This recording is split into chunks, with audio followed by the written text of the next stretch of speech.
Saudara-saudari terkasih, selamat pagi. Salam jumpa lagi dalam acara Sabda Siap Saji Minggu 19 Juli 2020. Marilah kita berdoa. Dalam nama Bapa dan Putra dan Roh Kudus. Amin. Ya Allah, sayangilah hamba-Hambamu dan lipat gandakanlah karunia rahmat-Mu dalam diri mereka. Semoga dengan iman, harapan dan kasih yang berkobar-kobar, mereka selalu tekun mematuhi perintah-perintah-Mu dengan pengantaran Yesus Kristus Putra-Mu, Tuhan kami yang bersama dengan Dikau dalam persatuan Roh Kudus, hidup dan berkuasa Allah sepanjang segala masa. Amin. Tuhan bersamamu.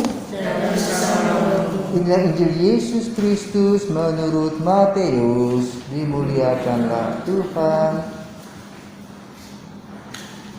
Sekali peristiwa Yesus membentangkan suatu perumpamaan kepada orang banyak, katanya, hal kerajaan surga itu seumpama orang yang menaburkan benih baik di ladangnya.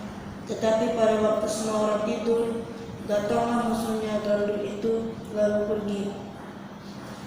Ketika gandum itu tumbuh dan mulai berbulir, nampak juga lalang itu. Maka datanglah hamba-hamba Tuhan ladang itu dan berkata kepadanya, Tuhan, bukankah benih yang baik yang Tuhan taburkan di ladang Tuhan? Dari manakah lalang itu? Jawab Tuhan itu, seorang musuh yang melakukannya. Lalu berkatalah hamba-hamba itu, maukah Tuhan supaya kami pergi mencabuti lalang itu? Tetapi ia berkata, jangan, sebab mungkin gandum itu ikut terjabut pada waktu kamu mencabuti lalangnya. Biarkanlah keduanya tumbuh bersama sampai waktu temuan tiba. Pada waktu itu, aku akan berkata kepada barang semua, kumpulkanlah daun lalang itu dan ikatlah berberkas-berkas untuk dibakar. Kemudian kumpulkanlah gandumnya ke dalam lumbungku. Demikianlah Injil Tuhan.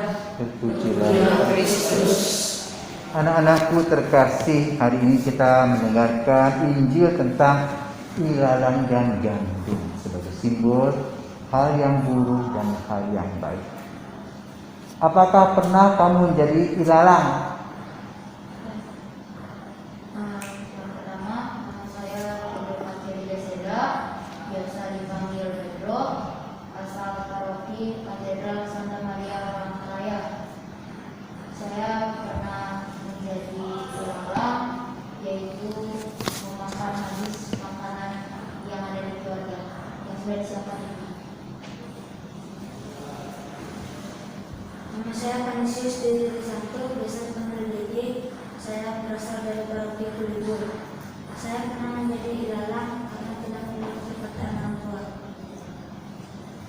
Saya, pertama nama saya Georgius Saja Matisna, biasa dipanggil Arja, dari asal paroki Servasius Kampung Sawah, Bekasi. Saya pernah menjadi ilalang karena saya mengatai teman-teman saya. Nama saya Francesco Tondo Janggur. Saya asal paroki saya Santo Andonis Johnson Bekasi. Saya pernah menjadi ilalang karena selalu membuat mama saya marah. Nama saya Lionel Robert Pesalu, asal paroki saya Santo Silvestre Petambu. Saya pernah menjadi ilalang mengganggu adik saya. Nama saya Yohanes Desi dari Sarlan Soko, biasa dipanggil Harlan. Saya dari paroki FX Kuto. Saya pernah menjadi ilalang karena membuat ibu marah. Nama saya Fernando Aprilio Yohanes Kuriel, biasa dipanggil Nando.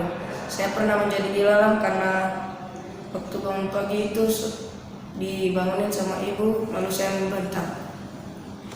Nama saya Stefanus Malaki Manuel. Saya sering dipanggil Noel. Saya berasal dari paroki Santo Paulus Kulibur. Saya pernah menjadi ilalang. Saya pas waktu itu di kelas sering ribut saat guru sedang mengajar. Nama saya Yohanes Dava, biasa dipanggil Dava. Saya Paroki Santo Yosef, Denpasar. Nama saya Jordi. Saya pernah menjadi ilalang karena saya membantah perkataan orang tua. Nama saya George Philip Emanuel Valomen, biasa dipanggil George. Saya dari Paroki Maria Pedes Kalabangsa Nusa Dua. Saya pernah menjadi ilalang karena saya pernah mengganggu ibu saya waktu kerja. Oke.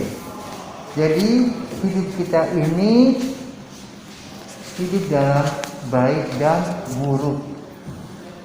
Seperti sebuah peribahasa, setitik nila merusak susu sebelanga. Jadi perhatikan nama baik. Ya. Kalau kita meninggal, maka yang tinggal adalah nama. Apakah buruk, apakah baik. Kalau harimau meninggalkan elang. Kalau gajah meninggalkan gading. Kok kita meninggalkan nama? Nah, kalian datang ke sini untuk belajar. Tentu banyak hal kebaikan-kebaikan yang sudah kamu miliki. Tetapi jangan lupa, kadang-kadang keburukan-keburukan bisa menjadi hambatan. Jangan pernah dapat SP 1, surat peringatan 1, SP 2, peringatan 2, SP 3, peringatan 3, bye-bye. Ya. Maka lalu Injil pada hari ini mengajarkan kepada kita agar kita waspada kepada diri kita masing-masing. Banyak contoh orang-orang besar yang santo santa yang hidupnya sebelumnya tidak karuan. Contoh Santo Paulus, seorang bernama Saulus yang mengejar-ngejar umat Kristen pada gereja perdana. Mereka membunuh bahkan menghasilkan kemartiran Stefanus. Tuhan Yesus tidak tinggal diam. Bertemulah dengan dia di Damsyik ketika dia mengejar umat Kristen. Dan dia berkata, Saulus, Saulus, mengapa engkau menganiaya aku? Maka kemudian dia jatuh buta selama 3 hari, berjumpa dengan Yesus secara pribadi. Dan setelah itu dia berubah 180 derajat. Juga kita kenal tokoh Santo Agustinus, pemuda yang wajahnya lumayan, pintar, tapi gak karuan. Dia mengikuti jejak ayahnya, Patris. Ibunya menangis saja, itu Santa Monica, menangisi suami yang tidak setia dan juga anaknya tidak karuan. Bahkan Agustinus meninggalkan seorang bayi anaknya di luar perkawinan. Ibunya sakit hati menangis dan menangis, dan melahirkan Monica menjadi seorang contoh teladan seorang ibu yang tabah dan kuat beriman. Kedua contoh. Maka kita perlu selalu merefleksikan diri. Karena itu perhatikan, refleksi kita setiap hari, khususnya melalui bacaan rohani. Maka bacaan rohani itu kita harus membaca 2-3 kali, bukan sekali saja. 2-3 kali lalu kita mengambil yang disebut dengan rema, kata-kata yang menyentuh hati yang paling dalam untuk kita refleksikan. Dan setiap kita harus merayakan Ekaristi, kita juga diajak untuk merefleksi. Saya mengaku dan sebagainya dengan pikiran, perkataan, dan perbuatan. Dalam kenyataan hidup sehari-hari, kita lebih suka menunjuk orang dengan penunjuk kita, padahal jari kita yang 3 ke tempat kita sendiri. Lebih gampang mengatakan kesalahan orang lain daripada merefleksi dirinya sendiri. Maka kita perlu belajar bercermin diri, melihat kekurangan-kekurangan kita untuk kita perbaiki. Itu lebih berguna daripada hanya melihat kekurangan-kekurangan orang lain.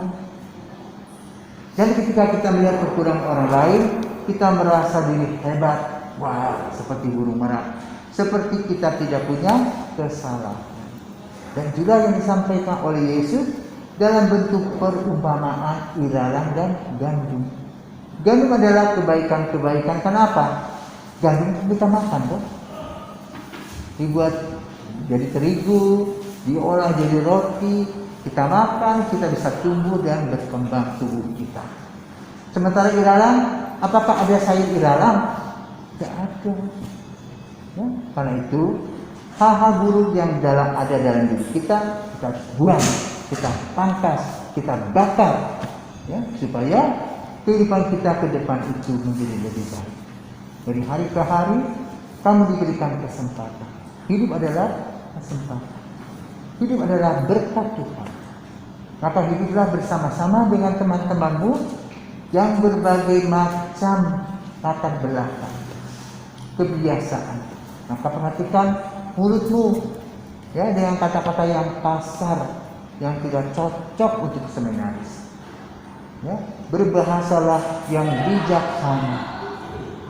Karena itu harus dibuang kata-kata kasar yang sering kita sampaikan dan sering kita dengar di rumah, kita tinggalkan, kita buang.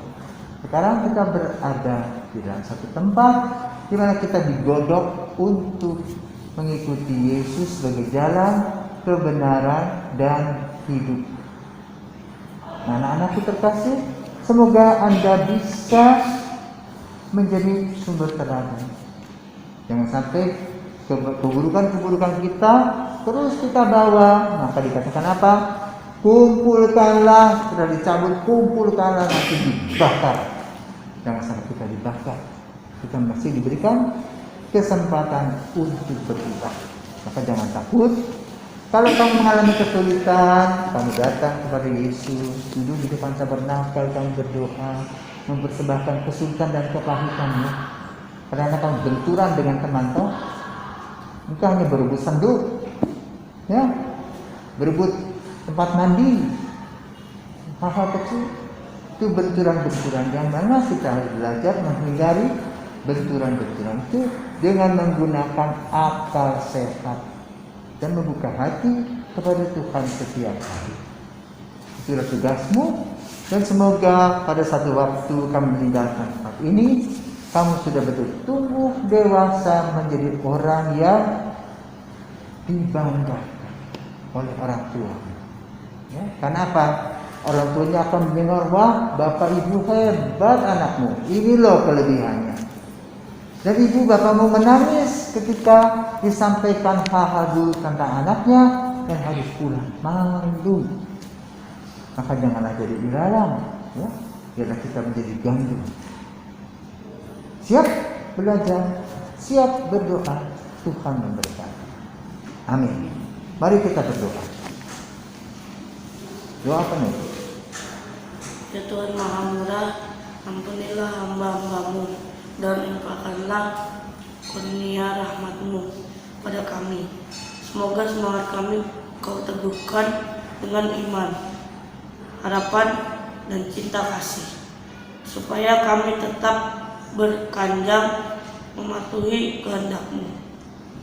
Demi Yesus Kristus Pramu dan pengantara kami yang hidup dan berkuasa bersama Bapa dalam persekutuan Roh Kudus sepanjang segala masa.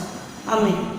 Bapa kami yang ada di surga, dimuliakan namamu, datanglah kerajaan-Mu, jadilah kehendak-Mu di atas bumi dalam surga. Berilah kami rezeki pada hari ini, dan ampuni kesalahan kami, seperti kami pun mengampuni yang bersalah pada kami, dan jangan masukkan kami ke pencobaan, dan bebaskanlah kami dari yang jahat.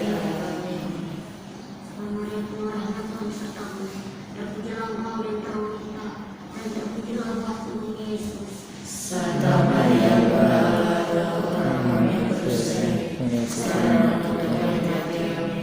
Kemuliaan kepada Bapa dan Putra dan Roh Kudus.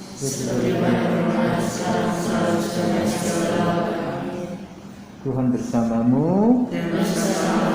Semoga kita semua diberi kasih Maha Kuasa, Bapa dan Putra dan Roh Kudus. Amin. Selamat beraktivitas.